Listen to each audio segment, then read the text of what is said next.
The broadcast is now starting. All attendees are in listen-only mode. Hey everyone, how are you? Hope you're doing well tonight. Turning up some volume here. Okay, sorry I'm a little bit behind in the start time here. GoToWebinar would not let me launch away.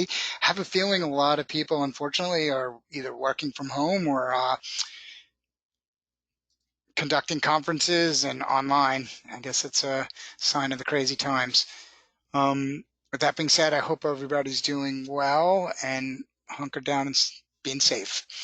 Okay, let's kick off. I still see people joining. I like to kick off the first step.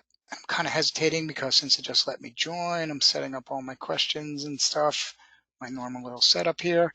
If you can hear me and see my screen, can you please type in the question box? I know there's one or two of you that have been on some webinars before. If you can hear or see me at this time, see the screen. Let's see. Can see and hear. Excellent. Cool. All right, awesome. Let's get started. Now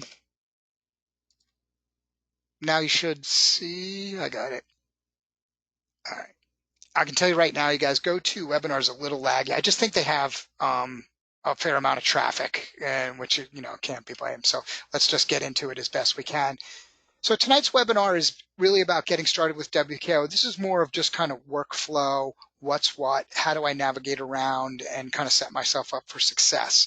What I'm going to be doing over the next couple of weeks is doing a series of webinars, 1 to 2 a week, just shorter kind of how-tos and basics. We're also, though, going to launch the new, more advanced program that we've kind of been planning on for a while. And obviously with people having some more time, and maybe I can help you guys fill some of that time with some learning and some training education. So we're going to have a series of simpler programs really based on making sure your transition and utilization of WKO5 has gone well. And then once we get everybody in the basics, a couple of those basic programs, I'm going to do some more advanced topics, so look forward to that. All right, that's enough stall. Let's jump right into it. As we go tonight, please feel free to ask questions. I do have everybody on mute, so you can't vocally ask your questions. But if you open the little UI on the right-hand side of your screen, there's a little arrow, looks sort of like this. And you look at the selections, you can find questions, open that up, and you could type right here. They've had an update recently, so it looks a little different, but that is the screen. Please feel free to ask questions as I go. I will get to them. I'm pretty good at tracking them on another screen. I have 2 screens, and again, that's why my little hesitancy here as I set up. But I'm ready to go. I'll track them on another screen and answer them as we go, or maybe I'll parking lot them because I know the answer is coming. All right, let's just start out. I'm going to do only 4 or 5 slides, and I'm going to kind of race through them. And we're just going to get into WKO. I'm going to show you what is what, just demonstrate it. It's so much easier to do it. But basically, if you see the WKO5 layout, this is your hero bar. This is your activity view. This is your sport type selection. This is your controls and help. So activity bar has all of that. Or I'm sorry, the hero bar has all of that combined up top. This is your navigation bar because it's where you do most of your navigating. So we creatively named it the navigation bar. This is your right-hand explorer open here. And there's actually a left-hand explorer when you have workouts or segments open, but we refer to these as your left-hand, or this one as your right-hand explorer. Again, you can see Kevin and I have creative naming issues. And here you have your data screen, sport type selection, and your time range selections. And then this big section in the middle, we're going to call that your data screen. Now, one point I do want to say before we get into the depth of it, that if you click this little question mark, that's probably the most important button here if you're new and getting started. Click that little question mark if you have any questions, and it will launch the WKO5.com support page. This support page is really pretty good. It's always so tough to set up the perfect navigation, but if you tool around in here for a while, you'll find a tremendous amount of information. If you're new and you're looking for more in-depth how to get started, there's a great section here walking you through being new. There's an overview of layouts, all the things I'm covering here. Clearly, you can see it in more details. Workout views, segments views. There's information about athlete navigation and charts and reports and general navigation. And there's a bunch of guides. The guide section is really cool. It will show you pretty much how to do everything. There is a free power training ebook. You can just go and download it. Just go click that, and it shows the new power duration training method that I've kind of put together utilizing WKO5. It's my steps and process of training, which I'm glad to share with you guys. So go ahead and download that if you want it. It's I wouldn't call it great. It's informative.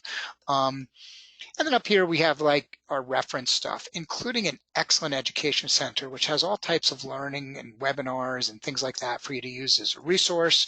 If you're stuck on a trainer right now, unfortunately, it's something great to watch, give you something to do. Don't watch them when you're ready to go to bed, or you will fall asleep. But they're somewhat informative. They're pretty good actually. So give them a try. Take a look. Plenty of educational support there. All right, real quick, just breaking down the sections of what we're going to go over. And again, I'm going to do and demo this much better when we get into just a quick little demo type of deal.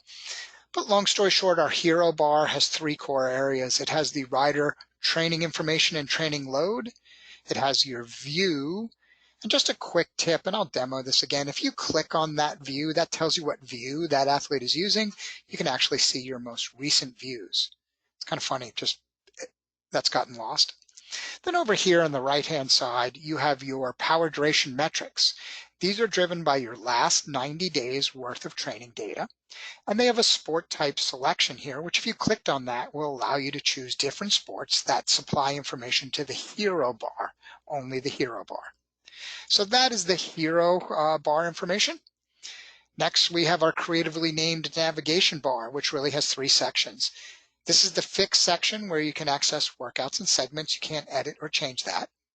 This is this calendar section. You cannot edit or change that. But this is your selection area. This is your user dashboard collection, which is determined by which view you have selected, which I'll show you in a moment. Excuse me while I take a drink of water. Sorry, I've been doing webinars all day. I'm almost talked out. Okay. Now, this is that right-hand Explorer kind of increased in size. And here you'll see this is what we know are called our filters and search bars. This is our sport type selection. Here is our date ranges, our default ranges. And notice down here you have some controls, of which one is a gear wheel. You can, in any time you see an Explorer or whatever, you can always edit the information that's in it by clicking on the gear wheel. And look here, I've added KPI or key performance indicators, where here it just says 30, 90 days or 90 days. Here it says 90 days, and these aren't the same athlete. That's why the numbers don't exactly match. But this is 90 days with the KPI, which is total time, distance, TSS, and the actual dates. And you could just select and turn that. Again, I'm going to demo it. Here's how you access the left-hand Explorer. You're simply choosing workouts and segments, and this is your left-hand Explorer. So that's what opens and closes the left-hand Explorer. So simple layout information. Again, I'm going to demo it here in a second. A couple of those tips for everybody, because we get this question a fair amount from newer people. How do you sync? Well, once you set up a new athlete, or when you're first, or you have somebody new come into your system, or even yourself, all you really need to do to sync your athlete to Training Peaks is click on the name, and you'll get the athlete details page, which looks like this. You can see right here, it says Training Peaks athlete, select edit, enter your username and password, and your athlete will show up here. Now, if you're a coach, use your coaching account's username and password, and your entire athlete list will show up. You don't need to do it one at a time. You'll just can link your coaching account and get your entire athlete. Then just close, and that will always sync. And I'll show you some tips on syncing when we get into the demo. Another way to get data in is to simply plug in a device, your Garmin or whatever you use, wait a little bit, and a little UI will pop up like this and say, do you want to import this device? It actually tells you your device ID number. It gives you who you want to assign it to. And then you have this button, always choose this athlete and don't ask again for this device. If you check that, you don't even need to go through the UI in the future. Anytime you plug in your device, it will just automatically load. So you can just simply link your um, Training Peaks account and sync through back and forth through Training Peaks. Or if you have a reason you just want to go directly from your device, you can just do it directly from your device. Okay, one quick overview and then we'll get into the demo. When we start talking about what's new in WKO5, really one of the navigational changes from WKO4 to WKO5, or if you've never used 4 or 3 or anything older, you're just getting into it, it's really important you remember this, and I'll bring this to life more through the presentation. So in WKO5, you have 3 types of data compiling, right? You start out with charts and reports. And that's pretty simple. A chart or report is a summarized view of information. That's all you're really talking about. So you have a chart or report. Then you have a dashboard. A dashboard is simply a group. A dashboard is a selection of multiple charts and reports grouped together for a purpose, often to offer a well-rounded view of selected data or data results. So you build a couple of charts that are all talking about, I don't know, pedaling or power, whatever. You could put them together in a dashboard. So a dashboard is just a group of charts and reports. And then you have a view. A view is a selection of multiple dashboards grouped together to give the user a holistic view of the athlete or situation. So technically, in technical terms, right, then a view is just a collection of dashboards, which is just a collection of reports. So if you think about it, it's bottom up. You build charts, and then eventually you would put together dashboards, and then those dashboards would all be put together in a view. You can access charts and dashboards, use ones that we have, things like that. I'm speeding through this because I'm going to demo it. It's just so much easier to demo it. All right, let's get in the demo. Now I'm going to warn you in advance, and I'm already had troubles with it in the earlier presentation. I'm testing a new build. As you can see, my build is 556. Yours probably says 555, depending on what you're using. And if anything weird happens, that's okay because I'm just testing a build. And then 2, if you see anything new, no posting it in the Facebook group. So let's get right off the bat. Let's talk about the hero bar here. You actually might notice this hero bar looks a little different than what I had on the screen in the presentation, and might even look a little different than yours. That's because most people don't fully know that the hero bar sizing is adjustable. So if you like more or less data screen and more or less hero bar, all you have to simply do is, and it can be tricky on screen size, you grab the bar and you can expand it. And that's true. One of the things we really tried to do when we designed WKO5 is like if something works in one place, it works in others. So the reality is any explorer or bar can be expanded simply by grabbing the edge. So if you look here, this is the normal selection. I bet you the way most of yours are set. It's too much space for me and I want more chart space. So I simply like to have mine as you saw it set. You can drag it in the middle and just run it like that. Actually, you can close it all the way up. You can drag it up one more step and it would just show the name. So up to you guys, but that's something I like to do. This left-hand side here is the rider information and training load. So you have a picture, you can click on that to update a picture, or if you have a picture in your Training Peaks account, it will just sync automatically. You notice when I hover over the name, when I bring the cursor over the name, it lights up. Anything that lights up or highlights means I could click on it. So if I wanted to see Joe Ryder's information, all I got to do is click on Joe Ryder, and here's where I can enter tags and information and stuff like that. And I also have all my user metrics, which could be open or closed. And user metrics, here's where I might set weight and threshold and indoor bike threshold, and also what I'm seeing, some of the synced metrics now from Training Peaks. Now, what some coaches do, you start your WKO5 and you have like 30 athletes and you only see one, and there's no longer, for WKO4 users, there's not that left-hand explorer. It makes you a little nervous. Well, here's how you access your full athlete list. This little down arrow, if you click that, there's the full athlete list. Now this is a demo set, so there's some weird data in here. So just if you guys see anything odd, just know it's not. thresholds aren't set and it's not real athletes. Now this top box is a filter, just like you see filters in all the explorers. And if you click down, you'll have some options. I'm going to set mine to all athletes. Now you might notice I have some athletes in here and I'm showing some KPI information, right? So this, if you look at it here, this is an explorer, the athlete explorer. It looks a lot like this over here on the right. So I can utilize the same idea of I want to use different KPI information. Maybe I don't want to show PMC metrics, and maybe I don't want to show the PD metrics. I just want a clean list. Or maybe I do want to show those because instead of having to click through every athlete and see where their PMC information is, and of course then I clicked on an athlete because I'm stupid. If I want to, just look, I can see there. You notice there's these little color bars. That's color coding to the compliance of that workout of today's workout in Training Peaks. So you can even see if they're compliant. Like most of my athletes didn't do their work. None of these are, actually one or two of these might be my athletes, but you get the point. Some are sort of compliant. There's a lot of red there, so not compliant. So you can use this filter to simply be a quick view.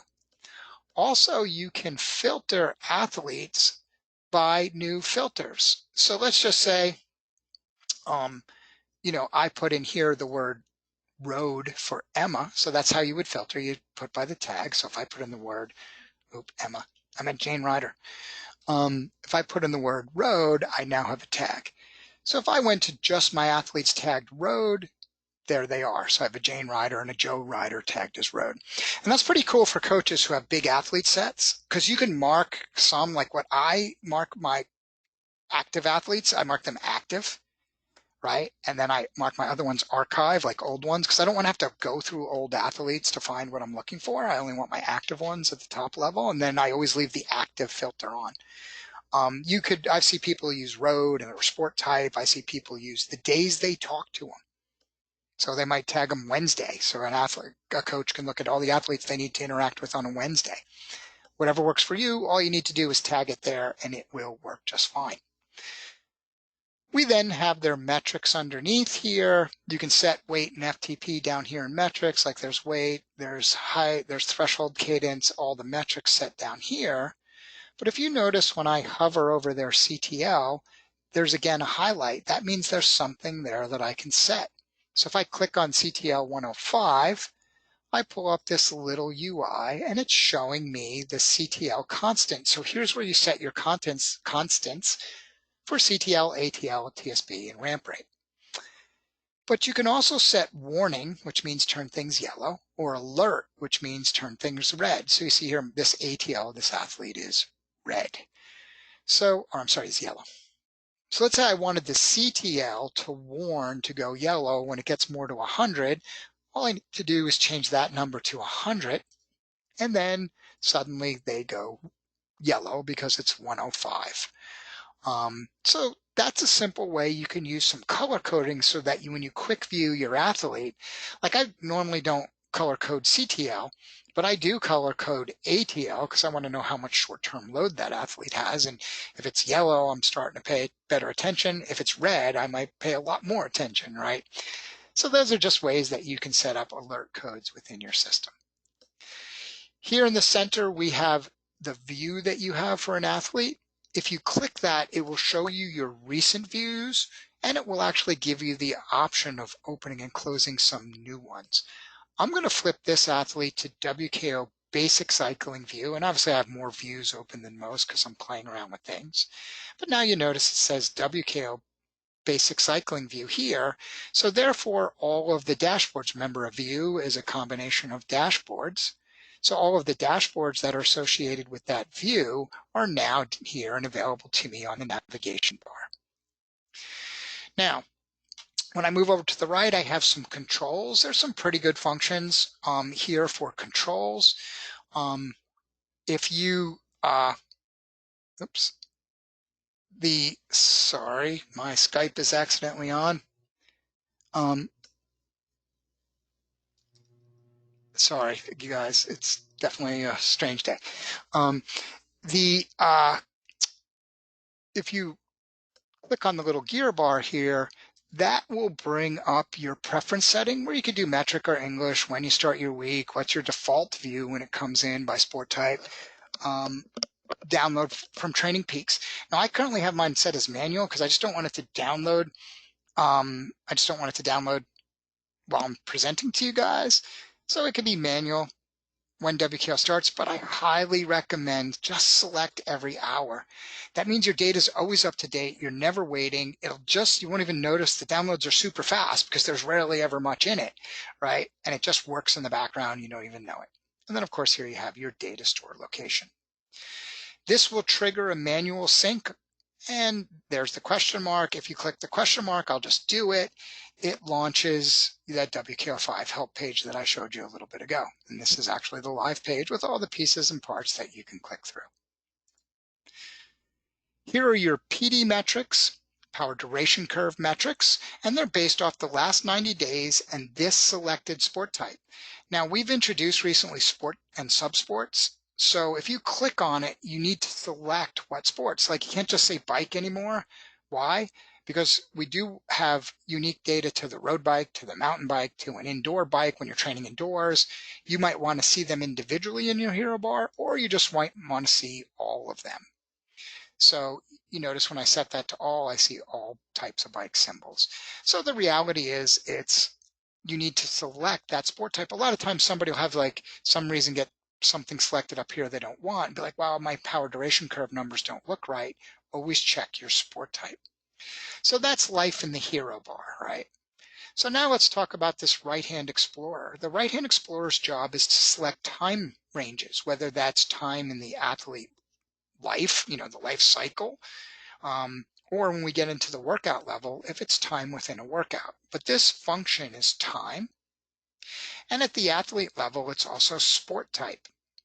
So sport type starts right here. So basically what this sport type selector does, remember this one controls what you see in your hero bar. This one controls the data that feeds into your data screen. So let's say I'm training indoors on a mountain bike and outdoors, and I'm doing some running with power, and I don't want to, I only want to see one or the other. You can simply say, oh, well, I don't want to see biking. I just want to see mountain biking indoor. Now, you notice it goes blank. This athlete only rides the road bike. I don't think they have any trainer workouts. They don't have anything. So the reality is I might need to pick road bike and whatever, or I can pick all by selecting all bike. It really is just your selection, and you can click around and let it select different things. I should have used a better example of an athlete who had some indoor and outdoor, but as you do that, you'll see that all the data in here will change because it's only going to use the indoor trainer. It's only going to use your mountain bike data. So it's really a pretty powerful tool, but at times people get confused, and you might see in our Facebook groups a fair amount of postings where somebody's like, oh, this didn't work, or I have my charts went blank. And it's like, well, just click on the right sport type and it often helps. Here we have time range selections. So simple time range selections. And again, like I kind of showed you in the Explorer, this has all the KPI open. So you see the time range, the actual dates, and how many hours, miles, in this case miles, and TSS they got for that time range. You can click down here and edit any time range. Or maybe you just want a nice clean list. So you want it to look just like that. Or maybe you only want the dates. You want it to look like that. Up to you. Set your own up here. And this is your default list of dates. This athlete has a lot of data all the way back to 2010. Fine. If you wanted to add a custom range or delete a custom range, just hit the plus minus. When you add, it will pop up this little UI with some dates in there. It usually gives you like the last 30, which that looks like it is. You can just name your range whatever you want, by dates. But also remember that a range explorer will handle expressions. So let's say you wanted the last 30 days, right? You want the to date, you always want the to date, just use the word today.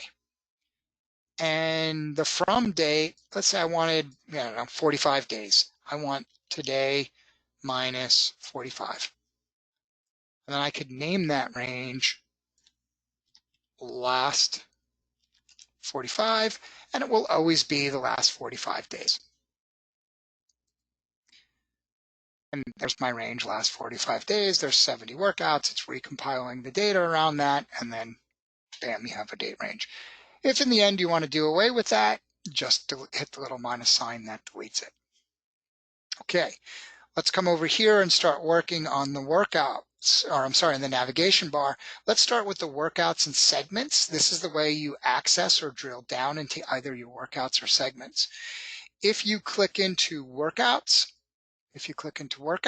you get a list of workouts. Now again, you have a range here, right? So here is set to last 30 days. If I click down here, I have different ranges. All of these range bars work the same. I'm about to show you a trick there. Now, if I click the little gear wheel here, sorry, just to clean that picture up a little. If I click the little gear wheel here, I again can turn on and off KPI. So right now it's just a clean list, but you know what? I want to see the workout titles and I want to see the actual metrics for the workout. So suddenly it looks pretty different. Okay, cool. Now, a trick on this, right? A lot of times people are like, well, I want to go back and look at when this athlete did this VO2 max workout. So if you notice what I'm doing here, I'm dragging over so it highlights in blue. I'm going to type the letters VO2. And if you notice, it searched out all of these athletes' workouts that are either named or have the VO2 in the description, VO2 max as a tag or description. So it's found all the workouts that are VO2, you can see them all in the title names, right? All the workouts that are named VO2 max. Now that's true if I would have done it in time ranges, and true if I do it in my athlete search. So if you have a lot of athletes, just use search, type them by name. So each rangefinder is also a powerful search tool, and every time you see a rangefinder, you can search it. So make sure that, up to you, but obviously you do both. Now with workouts, the same reality happens for segments. Now smart segments is a system. If you don't know what smart segments are, take a look at it. There's plenty of education and learning. I don't want to go too deep, but basically a smart segment is when you mark a segment and you save it. And once you mark that segment and save it, if the athlete has done it, like I have a feeling she'll have some of these. Nope. There, she's been, yes. Okay. So this athlete's done this a lot. Okay, great. This is Flagstaff up in Boulder. So, what it's doing over here in the right-hand side, and again, I could have less KPI or more. It's ranking these, and you can change what ranks them. It says rank smart segment by either power or duration. So when did the athlete put out the best average power? Or more like the classic Strava approach, what if we changed it to duration? When were they the fastest in that segment? And you notice here it's ranking them all. And now what's really cool about that in general is in my workout graphs, I didn't clean up from my last demo. Let me just remove that.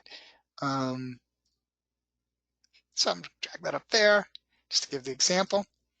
Now let's just say, I'm going to make that a little bigger. Let's just say I want to compare these top 3 performances, because here I have a power graph, right? Power, green is cadence, blue is speed, red is heart rate, gray is elevation. So that's a lot of data, but we also have a report down here, which might work nicely as an example. See, this is my whiteboard. I was building these as examples, but let's look at the intervals chart. It might actually make it better. So now if I hold control down, I'm using my PC. I'm normally a Mac user. It's part of where I'm like looking for things. I'm much better on a Mac. But if I hold control down on PC or command down on a Mac, I can select multiple time ranges and compare them. So notice how they're selected here. Now here's all 3. And I can see at any given time, I can actually see the information. I can see the power. I bet you for you guys, it's pretty hazy, right? Like you can't totally see it, but I can now compare.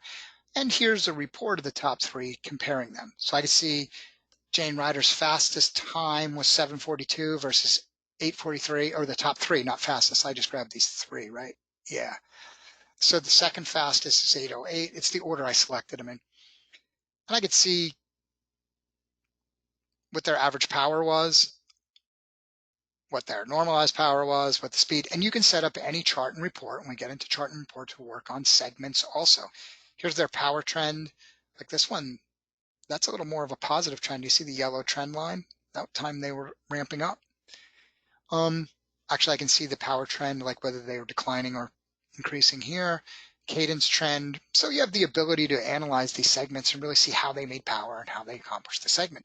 That works really great for training. Like I do it locally. I have a 3-minute hill that I do a lot of my VO2 max. It's actually 3 or 4 minutes, depending on, what I'm doing.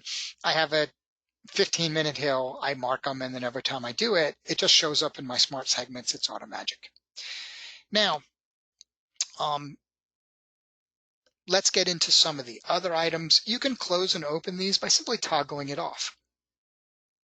The next section we have is calendar. This is a simple calendar representation of the daily training. The color is the Training Peaks training compliance. You can see this athlete is pretty darn compliant. They're hitting their training pretty well.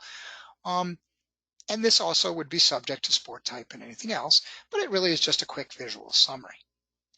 The rest of this navigation bar are dashboards that are driven by the selection of my view, and I'm looking at the WKO5 basic view.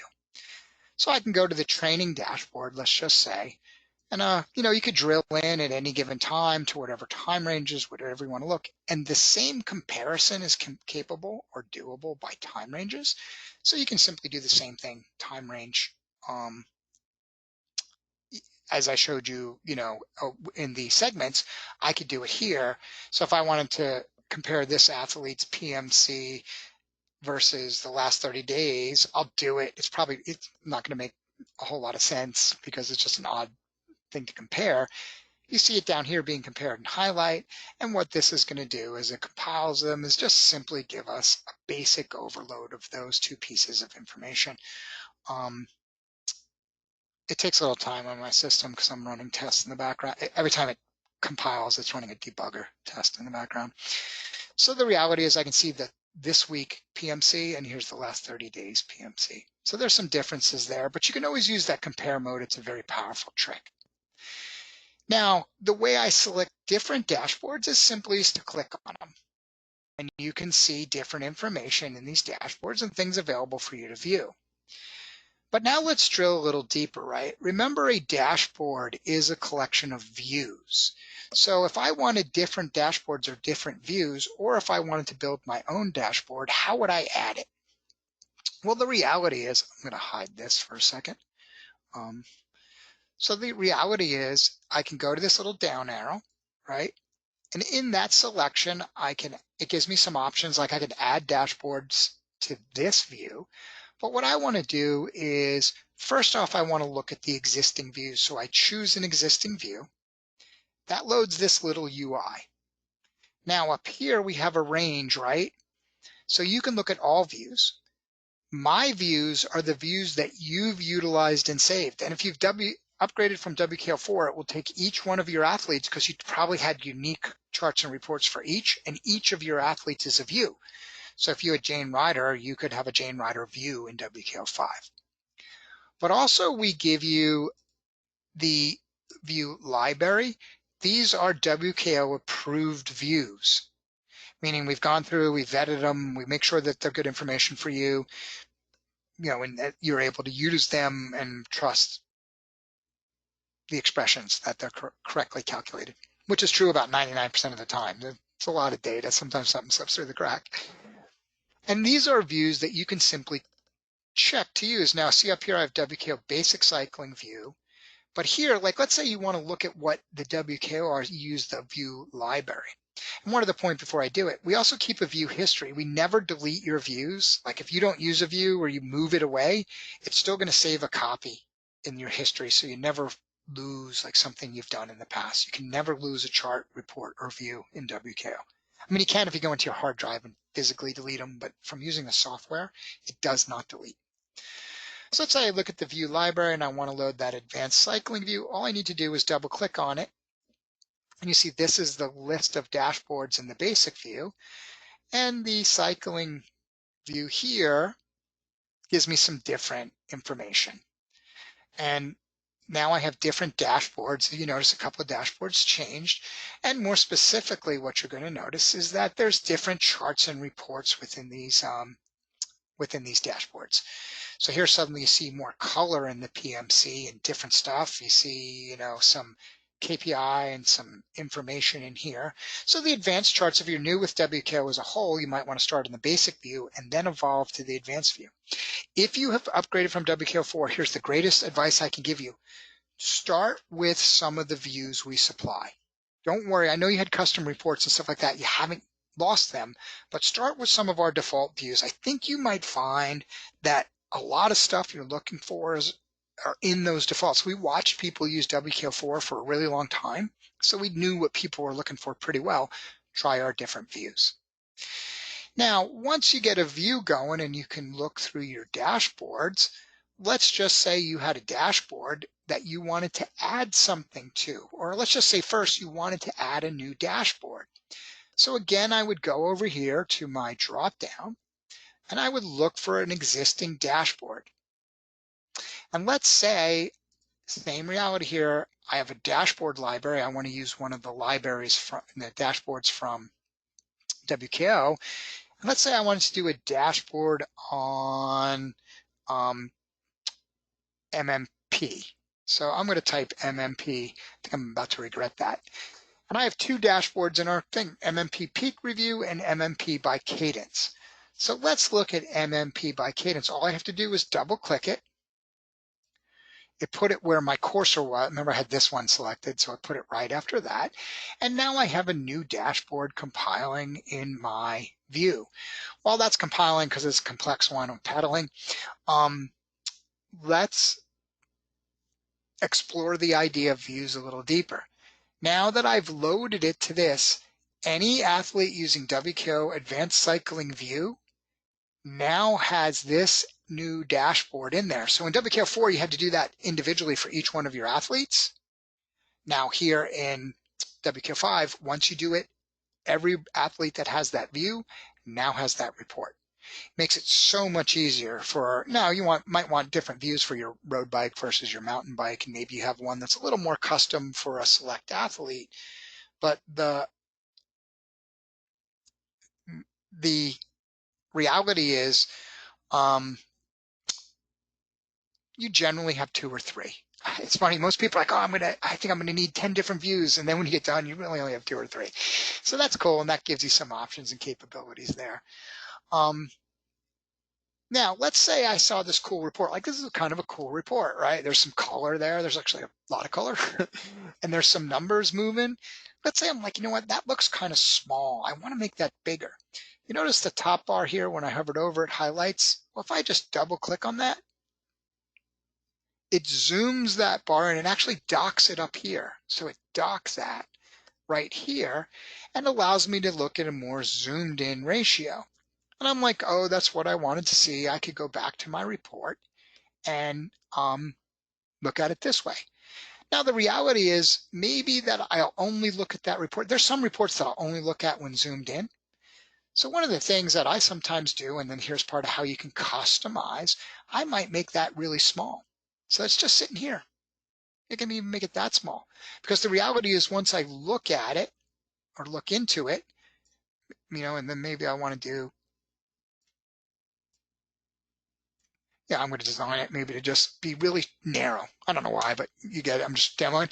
So when I look at this, I'm just going to double click on it anyway and zoom it. And then when I'm done with it zoomed, I can just take it out of the dock. So you have the ability to zoom charts. You don't have to make every chart massive. Maybe you do want every chart massive, but we give you those options to play with that. So that's how you add a dashboard to a view. And now any athlete using WKO Advanced Cycling View has that dashboard in it. But now what if you wanted to go back to the original? Well, that's why we maintain the view library. So if I went back to the view library and reopened the advanced view, it would be back to the default chart. So you can always return back to default. So don't worry if you mess up a view, you can always go back to the library and start again with defaults. This version now will be saved in my views because I've edited it, so it's new. So if I was to look here, choose an existing view, look in my views, I would have in my views, WKO Advanced Cycling view here. View 2 is actually something different that I saved earlier, but it's there. So hopefully you understand that. That's how you add a dashboard. Now let's say I had a dashboard and I put a whiteboard in every view, so you have a little space to start learning how to work with it. And people are always like, well, the whiteboard is blank. Well, that's because it's a whiteboard, and you can experiment there, building charts or adding charts. So let's say I wanted to add a chart. All I have to do is check this little down arrow. You know how many times that you see that's just the common focus. And I can add an existing chart. And of course, that's going to bring up a chart. Here I have the same idea. I'm going to use the chart library. And I just want a chart that, I don't know, here's a good one. So let's say I wanted the diary. So I want diary. If you notice, if I can search it, the reason you see multiples is they're saved in multiple views. And I can just double click, they're all the same. And then now, bam, I have the diary, which if you see some private notes here, don't read. So I see some workouts and stuff like that, right? So now I have a diary. But you know what I really wanted to do, I'm just going to move that down far enough. What I really wanted to do was I wanted to create a new chart and been experimenting with expressions. So I can create a new chart, click custom chart. There's my chart, and it gives me a start, on building something. Once you get into chart building, you can use data sets by clicking the plus, and then you learn to write expressions. Here's a little tip. If you click on the word expression, we give you some examples to get you started. So that's how you build charts. And if you're like, I don't want it, just remove this chart. It asks me to delete. It says delete, but the reality is we need to change that word to remove, because if you read the message, do you really want to remove this chart from the dashboard and move it to your chart history? Yes. So you never delete a chart, so it goes into the chart history. Sorry, I actually crashed it. That's not funny because I don't know 100% I could get it back up. Sorry, I'm running a bug version. It's kind of hard to explain, but let's see if it comes. Oh, actually, it wasn't. Yeah, no, it was. Okay, so, God, this reminds me of doing demos 10 years ago. I should have done it on my Mac. So now you understand charts and reports. Pretty good background there of how that happens. Finally, in the overview of it all, I think the key, right, for everybody, and just in closing, and I'm going to take as many questions as you want. Some people, just feel free to type them in there. You don't have to send them to me privately. You can send to everybody or whatever. I think I've been answering what I've gotten. Really the key is understanding that view thing. I think people struggle a little bit, particularly WKO4 users, because it was so individual. The view thing is really the easiest system. What I would highly recommend you do is use our advanced or basic views. Start with the basic if you're new, start with the advanced if you've been power training for a while. Use them and get familiar with them first, and then begin to customize, and then begin to maybe this idea of building charts and stuff like that. And there's plenty being exchanged in the Facebook group and things. I think overall, though, that's going to give you a pretty good flow of how things work in the general pattern. If there's questions, please post them in the Facebook group, and I'll be glad to answer them there. Next Tuesday and Thursday, I'll probably do a webinar both Tuesday and Thursday. Just, again, I'm trying to get these boring ones out of the way, to be honest with you. It almost sounds like I'm rushing through the whole thing. But on the same side, I've been using it for years. It's easy. It definitely, WKO is an advanced piece of software. It takes some time to learn how to work through it. So that pretty much wraps me up for tonight. Are there any questions? Does anybody have any feedback or any questions that you have that I've missed? Please feel free to ask them now. If not, I'll wind it down. I'm sure people are tired and ready for bed. I don't see any new ones. Okay, well, understood. Everybody have a great night. Thank you for attending. Appreciate it.